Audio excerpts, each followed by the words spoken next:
Welcome to Team Fortress 2. After 9 years in development, hopefully it will have been worth the wait. To listen to a commentary node, put your crosshair over the floating commentary symbol and press your primary fire. To stop a commentary node, put your crosshair over the rotating node and press the primary fire again. Some commentary nodes may take control of the game in order to show something to you. In these cases, simply press your primary fire again to stop the commentary. In addition, your secondary fire will cycle you through all of the commentary nodes in the level. Catch this! Please let me know what you think after you have had a chance to play. I can be reached at gaben@valvesoftware.com, and my favorite class is the Spy. Thanks, and have fun. Ideally, matches should end in a victory for one team and a loss for the other. Stalemates are essentially a loss for both teams. To avoid stalemates, our map design considers two key variables: team respawn times and travel time from the respawn point to the front line. The team that's winning gets slightly faster respawn times and more forward respawn points, a positive reinforcement loop that increases the chances for them to push forward and win the game.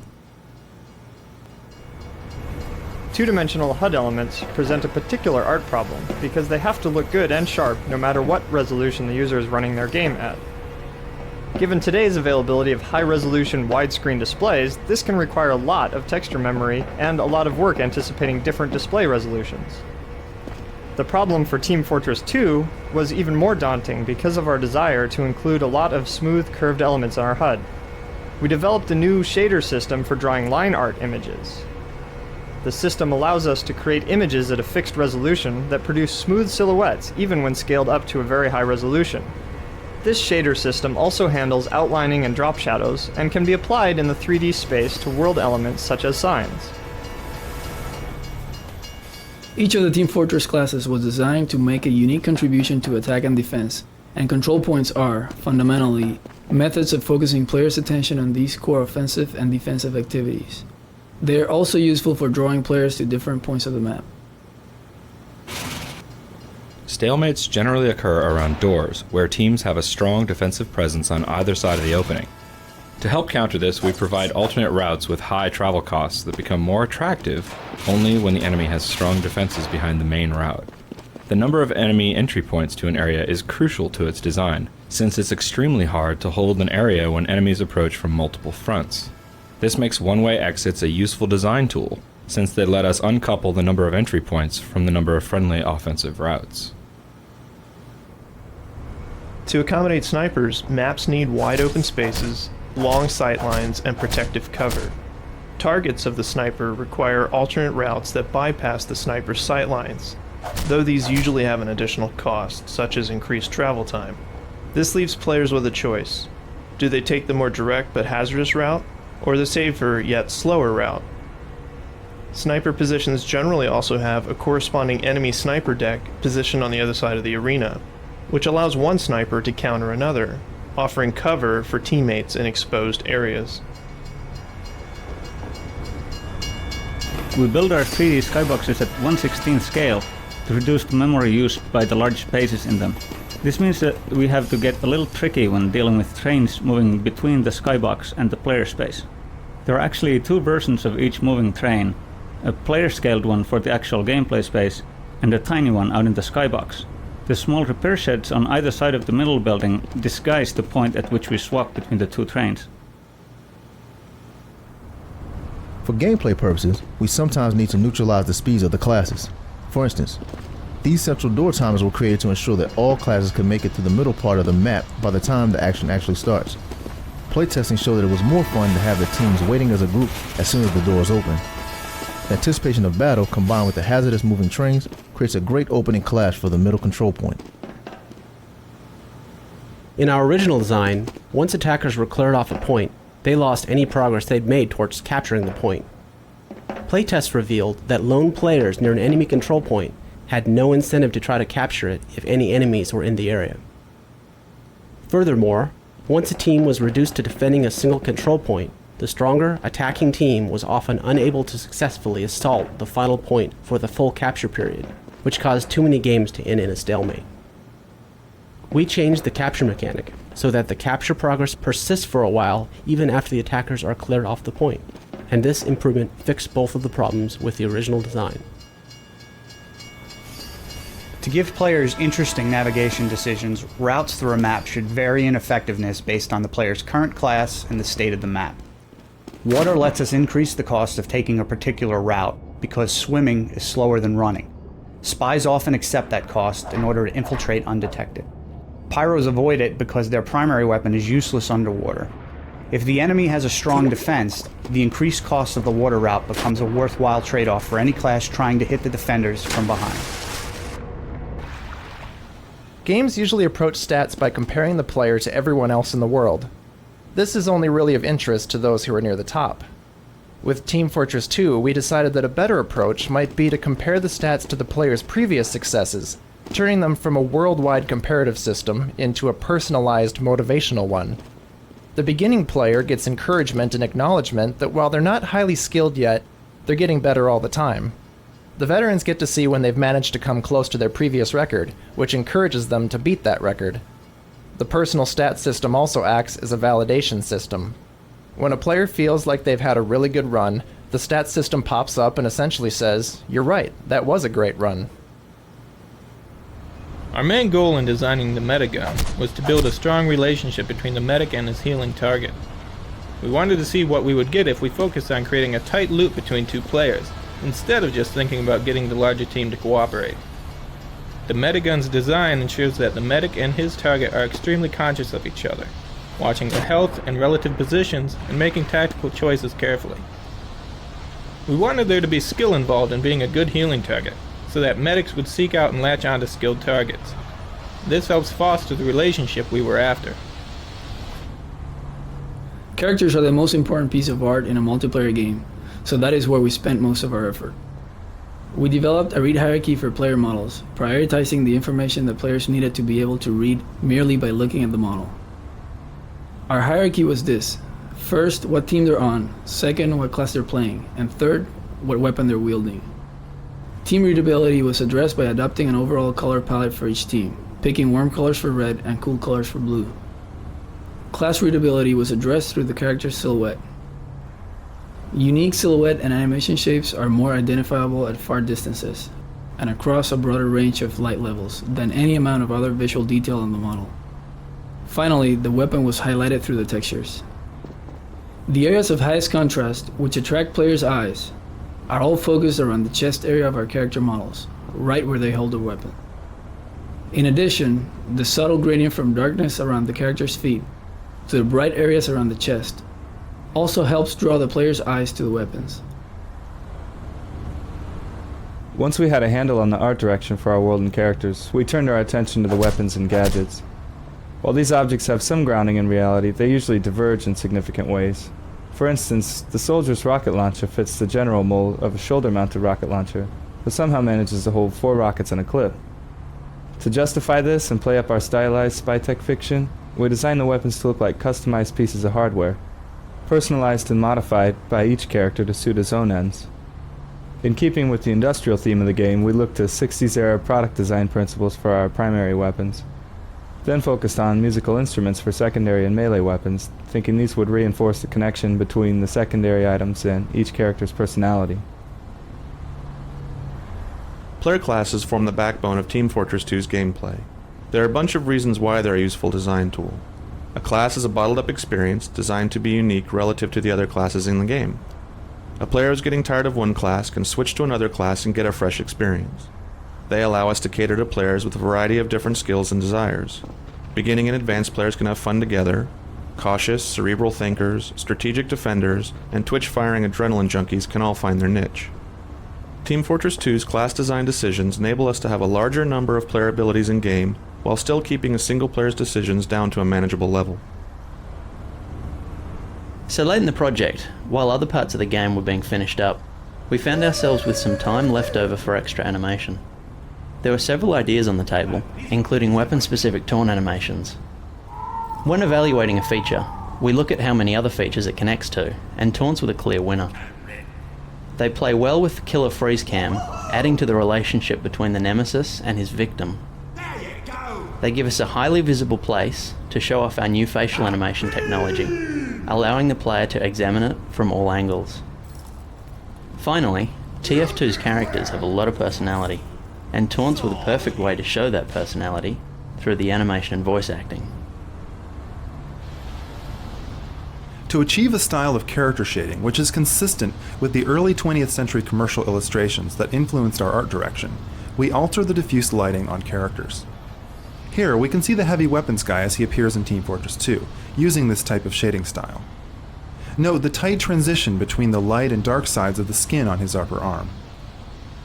Using a traditional shading model as seen here, the character lighting appears too soft and lacks the distinctive look seen in hand-painted illustrations. Our shading model, however, captures the dramatic transition between light and dark and helps to define the unmistakable look of Team Fortress 2. Another facet of illustrative shading is the use of rim highlights to accentuate the silhouettes of characters. Without the rim lighting, the characters tend to blend into the scenery. With the rim lighting, which you can see specifically on the heavy's shoulders, neck, and head in this example, our characters are visible against the rest of the scene and better fit the art style of Team Fortress 2.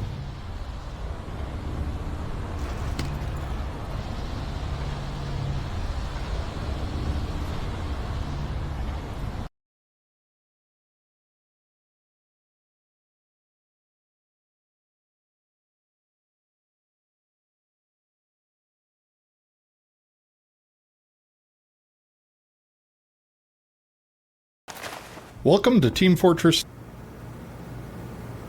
To accommodate the Scout class, maps need open spaces that allow Scouts to double jump along paths that the other classes can't navigate. This area features a variety of rooftops and rocks that a Scout can traverse while staying above any non-Scout opponents. Scouts often use their speed advantage to retreat and collect health, so here we force them to adopt some risk by placing the health inside a small, enclosed area where they sacrifice some freedom of movement. For soldiers, we design spaces with specific attention to height. Soldiers generally want to be shooting down at the opponents to maximize the effect of their rocket splash damage. The rooftop here gives them that advantage. It can also only be reached with the soldier's rocket jump, making it generally inaccessible to the other classes. Because of the splash damage from a rocket jump, soldiers have to trade health for the height advantage. This trade-off, coupled with the lack of health on the roof, lets us make the rooftop a powerful advantage without unbalancing the map, since soldiers will need to rely on medics down below to keep them healthy. When designing areas for high levels of combat, we try to avoid complexity and chaos. Complex geometry confuses players, making it hard for them to track enemies and interfering with their movement and aiming during combat.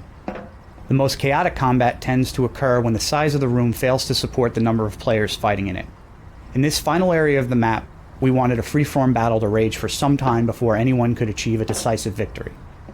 To achieve this, we built a wide-open area with several entrances and gave players a variety of attack and defense options at various heights. Rather than depend on elevators and ladders, we relied on ramps, since these allow freedom of movement at all times instead of confining players. Through playtesting, we made many changes to the dimensions of the room, the size of cover elements, and the size of the entrances, thus ensuring the area could accommodate a battle of many players. Height is a useful feature when designing defensible buildings. For instance, the Cap B building needs to be defended from all directions. The height and windows on all sides give defenders in this building an advantage when launching rockets and grenades from within. Bulletproof glass in some windows lets them safely view approaching enemies. Bulletproof glass is a useful design tool in strongly defended areas such as around control points. It gives the offensive team a chance to see enemy defenders and sentry gun positions, while affording the defensive team a good view of the gathering attackers. This is often crucial for the defense if the offense is waiting for a medic's invulnerability charge. The sniper rifle was another tricky design problem. To meet players' expectations, a sniper rifle has to be able to kill an opponent with a single shot to the head. On the flip side, we need to ensure it cannot be snap-fired from the hip with the same effect, because then, in the hands of an experienced player, it also becomes the game's most lethal short-range weapon, negating the sniper's primary weakness. To solve this, we implemented a charging damage meter that only appears when the sniper is zoomed. This solution has several beneficial side effects. The low damage both while unzoomed and at the initial zoom ensures that snipers can't kill opponents with impromptu snap fire. The charge time means snipers can deal out low damage shots quickly, or highly damaging shots at slow intervals, which allows opponents to overwhelm them with a coordinated rush.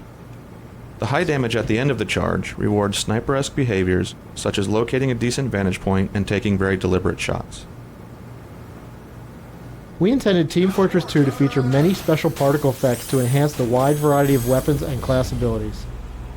In previous versions of the source engine, all particle effects required that custom code be written by the programmers. For Team Fortress 2, we create a system where designers can rapidly create new particle systems and iteratively refine existing ones without programmer involvement. An in-game editor allows designers to edit the definitions of particle systems and immediately preview effects in the game itself. The editor also allows artists to connect modular effect building blocks to create complex visual effects. As for the particle system itself, we have offloaded many of the system calculations to the graphics accelerator, which allows us to increase the number of particles on screen without reducing the frame rate.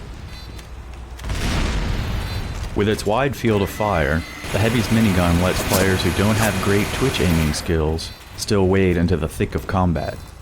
To make up for this reduction in the value of the player's aiming skill, we amplified the importance of other skills. For instance, the wind-up time before firing and the Heavy's reduced speed while firing force players to learn to anticipate both the start of combat and incoming enemy attacks. The challenge of the particle system was to create effects that were fun and visually exciting, without being so over the top that no one could read their meaning in the game. In a typical match, there are so many effects on screen at the same time that the biggest danger is visual clutter. Therefore, the effects were refined to be cleaner and simpler. Those that were most important for gameplay were made easier to see, while those that were mainly eye candy were allowed to fall into the background. Invulnerability adds an element of pacing to the multiplayer experience, which otherwise tends to have fewer emotional highs and lows than a well-crafted single-player game. When an invulnerable medic and his friends come running in, it's an extreme high point for them. It's also a rush for the defenders, who know that they've just got to hold on for 10 seconds until invulnerability fades.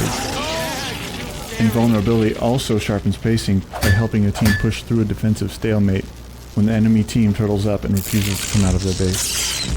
Without a lack of defensive skirmishers, it's easier for the offense to build up the invulnerability charge without interruption. In addition, invulnerability is a great goal for the medic and rewards him for being an effective healer. We encourage the behavior by adding more charge when the medic is healing injured teammates than when he's healing ones who are already at full health. I feel good. In multiplayer games, the content players consume is largely generated by other players. To enhance this, we added features designed to promote relationships between players. For example, the freeze cam shot of a player's killer helps the player remember specific troublesome opponents. The Nemesis feature adds an additional reminder that certain enemies are more significant than others. It creates a small negative reinforcement loop by giving players an opportunity to score extra points with a revenge kill. We first showed Team Fortress 2 at E3 in 1999, and here we are in 2007, so what took us so long? The short answer is that it took us this long to make something that we were happy with. The long answer requires a look at our development process. At its core is the assumption that we don't really know ahead of time what will be fun. We know what's been fun in the past, but if we've got 3 ideas on the table, we really can't say for sure which one will be the most fun when they're done. So we've focused on developing a repeatable process that we'll find out. It's based on a cycle of constant iteration, where evaluation is done by watching as many people play the game as possible. In developing TF2, we tried out many features, a few of which made it into the final product, but most of which were cut. For example, our initial versions of TF2 were focused on trying to build a game around the concept of a commander, a single player who had a real-time strategy view of the battlefield. He would be responsible for building structures and providing a unifying strategy for the team. But there were significant design challenges involved. For instance, how do we design the game such that the commander can have fun and at the same time ensure that the players down on the ground can have fun? How do we ensure that the players and the commander value the output of each other? How do we ensure that the game is still fun if you have a terrible commander, or conversely, if you're a great commander with a terrible team? We spent many months working on these and other issues, and never really reached a point where we were satisfied. In addition, our game had become overly complex, due to our attempts to add a strategy layer deep enough to warrant the addition of the commander in the first place. In the end, we made the hard decision to remove him from the game and moved on. Critical hits are one of the features that resulted from our focus on pacing. The critical hit system attempts to slightly influence the highs and lows of the game by increasing the chance of a critical hit based upon the player's recent performance. In summary, the better you're doing, the more likely you'll continue to do well. This helps create those rare high moments where a single player goes on a rampage and gets 3 or 4 kills in rapid succession. The Demo Man is the most versatile combat class, capable of rapidly switching from strong offensive pushes to defensive area denial. He is the only indirect fire capability in the game, allowing him to take out sentry guns around the corner, and his sticky bombs give him a grenade jumping ability similar to that of the soldier's rocket jumps. His sticky bombs can also prevent enemies from moving through doorways, cover a retreat, and defend control points even when the Demo Man is somewhere else. The Medic is the main support class. Previous support classes we've designed had a variety of problems. They didn't require much skill because they stayed back in defended areas, which also kept them out of the funnest parts of the game. Worst of all, this meant they weren't even terribly useful because they generally weren't near the players who most needed to be healed. We designed the Team Fortress 2 Medic to solve these problems, primarily by focusing on keeping them right in the thick of battle. Additionally, we designed the Medigun to be as easy to use as possible, so that medics can focus on survival while healing teammates. Virtually no aiming is required, which lets medics concentrate on following their heal target, who has a huge incentive to keep his medic benefactor safe.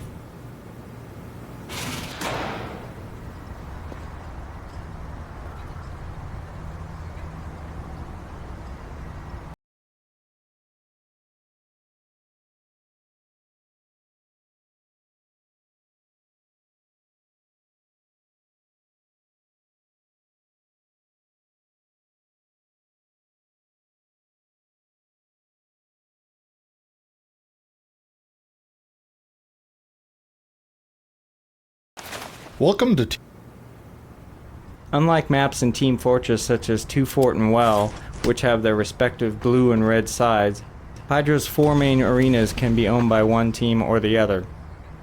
We needed an overall theme that justified structures like rock walls and tunnels, but which also had a neutral color scheme. We chose a desert theme with a palette of a reddish-brown rock, cool blue sky, and neutral light colors that complement the surrounding area. The colors of the separate areas vary slightly, but still key together. Multiplayer communities tend to focus on a small group of maps, playing them over again and again. Instead of producing a large number of maps, most of which would go unplayed, we decided to try and build a single map with more innate replayability than any we'd built before.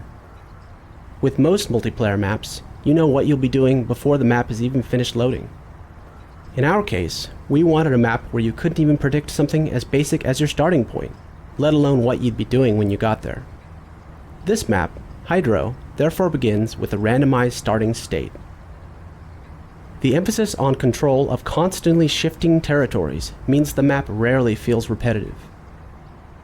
Meanwhile, the explicit round structure keeps teams focused and provides regular highs and lows as the teams gain and lose territory.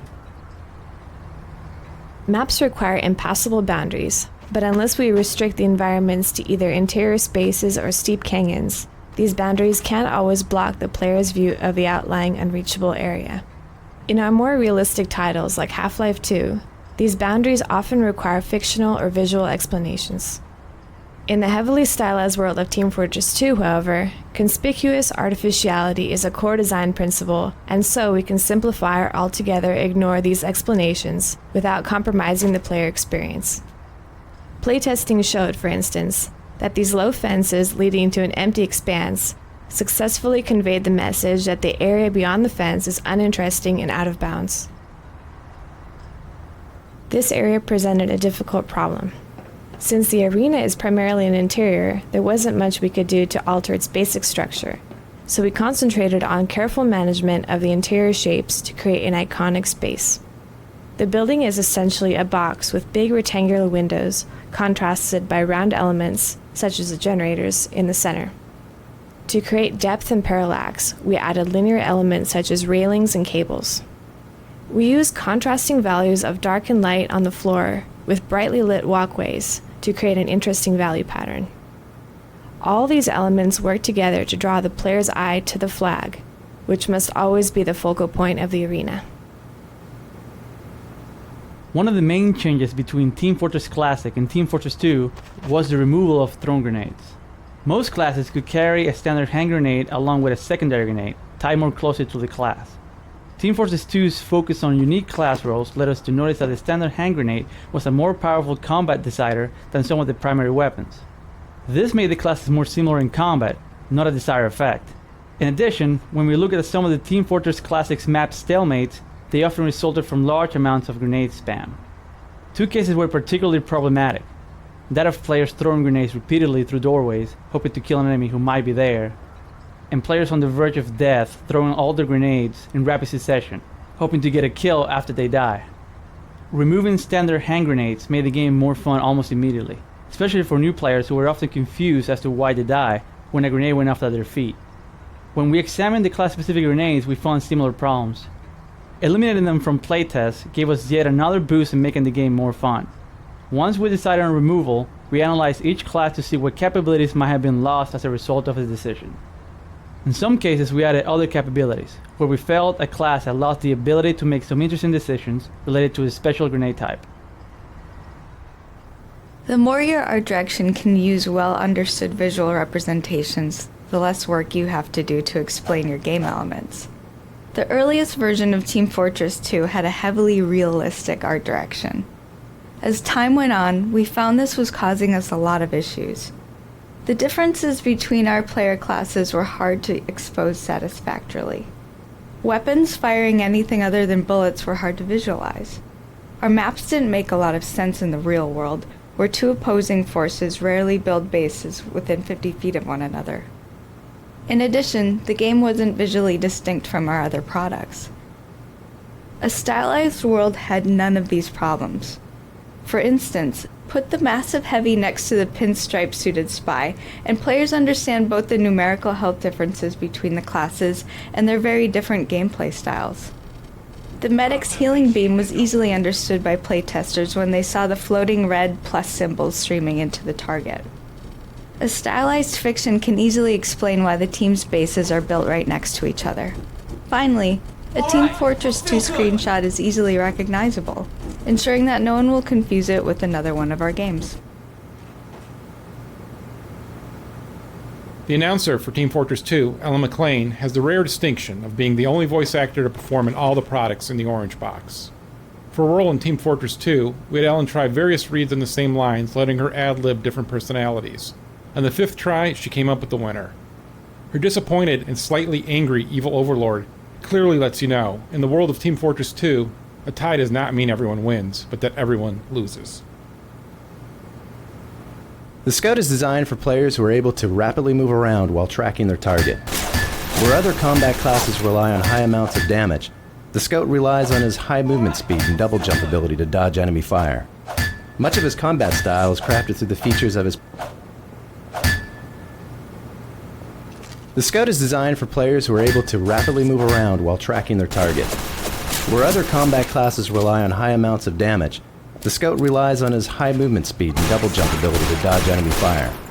Much of his combat style is crafted through the features of his primary weapon, the scattergun. It does a large amount of damage, but has a wide spread that forces him to get close to the enemy for full effect, where he's also at the highest risk of being hurt. It has a slow rate of fire that encourages him to pause to fire, then dodge, then pause, and so on, which gives enemies a higher chance to hit him at intervals. Finally, it holds a small clip and the slow reload time to encourage the Scout to pull out of combat to reload, something which he can do easily with his speed, and gives injured enemies a chance to run before the Scout returns. The Soldier is a core combat class featuring versatile movement and a terrific long-range damage capability. He's designed to be comfortable in almost any combat situation and to be the best long-range anti-sentry gun class. His main weaknesses are designed into his primary weapon, the rocket launcher. It has a small clip size, which forces the soldier to carefully manage his reloads, and it fires relatively slow-moving projectiles, making it ineffectual beyond short range against any opponent who dodges well, like the scout. Balancing the strength of the engineer's AI-controlled sentry gun was one of the more difficult design problems in Team Fortress 2. If the gun was too powerful, only the most skilled players would be able to counteract it. If the gun was too weak, the engineer would have no chance against skilled players, effectively eliminating any reason to build it in the first place. Our solution was to make the sentry gun essentially binary in the sense that it's lethal to opponents who don't take cover, but can't intelligently deal with enemies popping in and out of cover. This forces the engineer to use his own secondary weapon skill to compensate for the sentry gun's corner weakness, while still making the sentry gun a formidable obstacle for any opponent simply attempting to sprint past it. For Half-Life 2, we developed something called response rules, a system that lets us fine-tune the way characters speak lines of dialogue in response to game events that are not completely predictable. In Team Fortress 2, we extended response rules to the multiplayer environment for the first time. The response rule system works by listing speech concepts in a simple text file. The game code then makes characters attempt to speak when the rules or conditions defined in the text file are met in the game. For instance, when a player reloads his weapon, this signals the response rule system that now would be an appropriate time to speak a line about reloading. The response rule system checks the state of the world and matches it to a set of rules that determine the best line of dialogue to use for that speech concept. If the player's health is low, he may speak a different reloading line than if he's completely healthy. He could play a special line if he has killed more than 2 enemies in the last 20 seconds, another set of lines if he's underwater, and so on. Keeping dialogue and rules in script files gives the game's writers the ability to add speech to the game without needing any code support. Having decided on a stylized art direction, we experimented with a variety of styles before settling on the example of J.C. Leyendecker, an enormously popular illustrator of the early 1900s. Leyendecker's rendering of clothing and material provided a great example of how to add detail to a character while keeping the clean, sharp silhouette shapes that were key to our class identification. We used normal maps to craft folds of clothing, which provided a fine level of detail when seen up close, without detracting from color values meant to draw the player's eyes to the all-important weaponry. In our early discussions of rendering styles for the characters, we decided we wanted them to have a look that was illustrative or stylized, without going to the extremes of most toon shaders. We wanted softer lines for shading than was typical for this sort of rendering. So, we used the 2D texture to define the lighting on the characters, and at the point where light and dark meet, we added a hint of warmth to give it that burst of color at the transition. Once we'd achieved the right shading model, we added a rim trim to the characters so they would have a nice highlight around the edges of their silhouettes, which helps them to stand out from the surrounding 3D world. The Pyro is designed to be the best short-range combat class, aimed at encouraging players to adopt an ambush style of play. To achieve this, we made the Pyro vulnerable in the open, which forces players to seek out enclosed areas and doorways. To add to the Pyro's short-range lethality, we made the flamethrower effects visually noisy, which helps disorient opponents long enough for the flames to finish them off. The Spy is designed for players who want to outsmart their opponents. At a high level, his gameplay flow is to infiltrate the enemy team, move around while disguised, and use his instant kill backstab to take out key enemies, usually snipers, engineers, and medics. His invisibility cloak is designed to help him in 2 key situations. The first is in getting past the front line, where players are most vigilant against enemies and most suspicious of friends not heading in the right direction. The second is in escaping from enemies who have seen through his disguise while he's in enemy territory. His sapper was designed to allow him to easily take out unattended enemy sentry guns, forcing enemy engineers to keep a close eye on their buildings. With 9 classes of characters and so many weapons and unique abilities, one of our biggest challenges was exposing all these combinations to players without overwhelming them. Even the short list of essential information is intimidating, including map goals, the whereabouts of their friends, who's shooting them with what weapon, and so on. We didn't have any way to make all of this information visual, so first we had to prioritize and come up with an essential list of things every player needed to know in order to just have fun. Information they could learn by playing the game, such as map layout, was of secondary importance, But there was also information, such as the medic's invulnerability charge, that would be completely invisible unless we exposed it. We tried to avoid attaching 2D elements to the HUD as much as possible, since we wanted players to be looking at the 3D world we'd built rather than some abstract representation. For example, players always see their own team's spies as a spy, but they need to know how that spy is disguised to the other team. We first tried a quick hack where we put an icon representing the spy's current disguise, floating above his head. This icon proved baffling to playtesters.